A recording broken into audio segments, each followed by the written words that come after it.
जग में गुरु समान नहीं दाता। सच्चे जिज्ञासु के लिए वही मुहूर्त शुभ होता है जिसमें उसे अंतर में सतगुरु के शब्द स्वरूप के दर्शन होते हैं। शब्द को सुनने से उसके सब भ्रम और संशय दूर हो जाते हैं। उसके कर्मों का हिसाब साफ हो जाता है और देह के अंदर ही परमात्मा से मिलाप हो जाता है।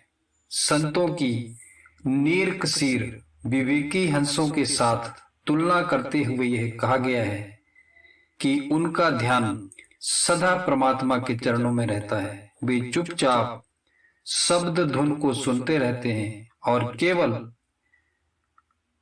उन्हीं ने आत्म साक्षात्कार किया होता है।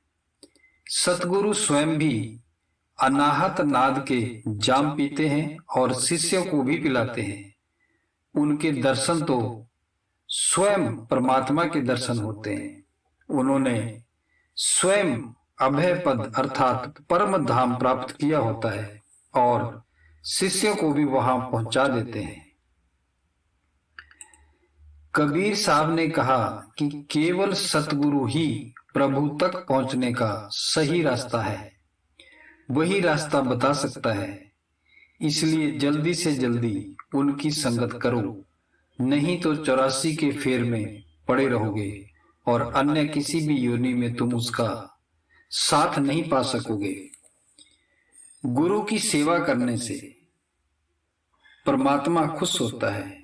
गुरु और परमात्मा में कोई भेद नहीं होता, दोनों एक ही है। उनको केवल मानव ही नहीं मानना चाहिए। जिस स्थान में गुरु निवास कर रहे हैं वह स्थान परम धाम है।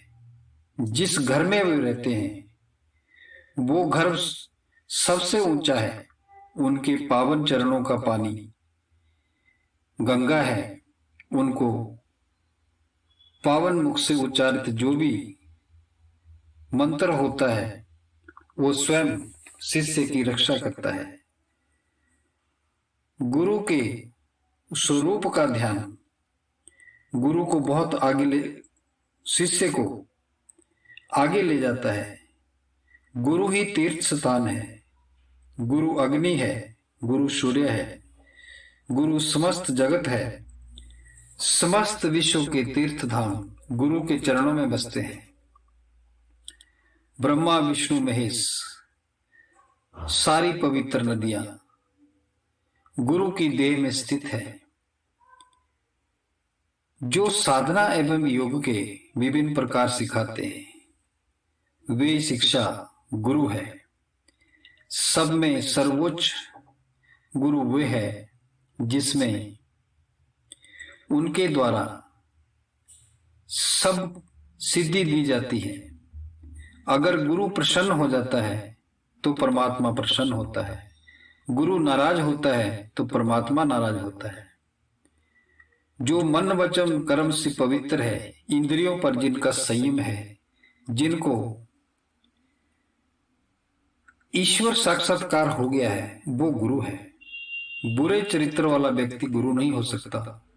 शक्तिशाली शिष्य को कभी शक्तिशाली गुरुओं की कमी नहीं रहती। शिष्य को जितनी जितनी गुरु में श्रद्धा होती है उतने फल की उन्हें प्राप्ति होती है।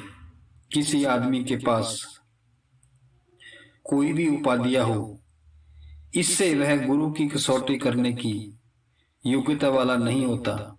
गुरु के आध्यात्मिक ज्ञान की कसौटी करना किसी भी मनुष्य के लिए मूर्खता एवं उद्दंडता है।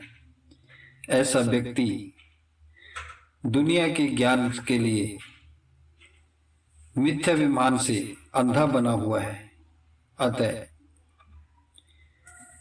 गुरु की ही सेवा, गुरु की ही भक्ति शिष्य को आगे ले जाती है।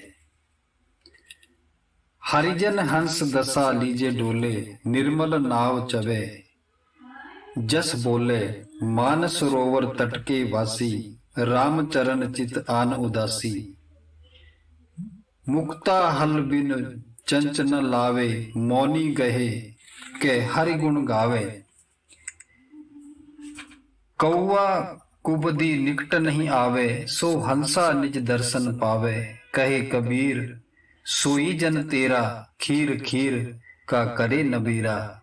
साधो सो सतगुरु मोहि भावे, सत नाम का भर भर प्याला, आप पीवे मोहे प्यावे। मेले जाए न महत कहावे, पूजा भेंट न लावे। पर्दा दूर करे आखिन को, निज दर्शन दिखलावे। जाके दर्शन साहिब दर्शे, अनहद शब्द सुनावे। माया के सुख दुख कर जाने, संग ना सुपन चलावे। निस्दिन सत्संगत में राचे, शब्द में सुरत समावे। कहे कबीर ताको भय नहीं, निर्भय पद परसावे। जग में गुरु समान नहीं दाता, वस्तु अगोचर दई सतगुरु ने।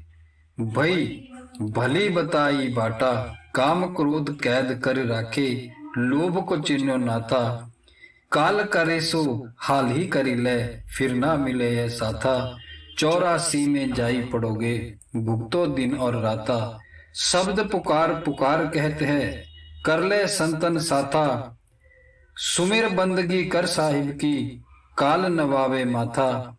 कहे कबीर सुनो धर्मन मानो वचन हमारा, पर्दा खोल मिलो सतगुर से, आवो लोक द्वारा।